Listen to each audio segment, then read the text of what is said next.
Welcome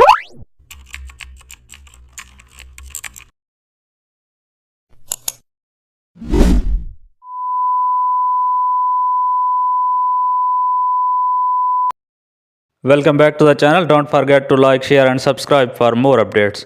Today we will create an event poster using custom shapes in Photoshop. Start with a vibrant purple background. Open the custom shape tool. Select the music note shape. Add several tones around the poster.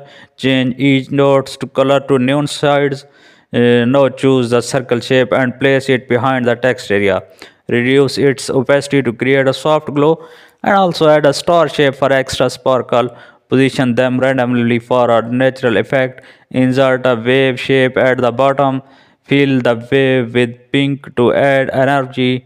Add the event name in big bold letters and also add a date and venue below. Your music event poster is fully designed in Photoshop.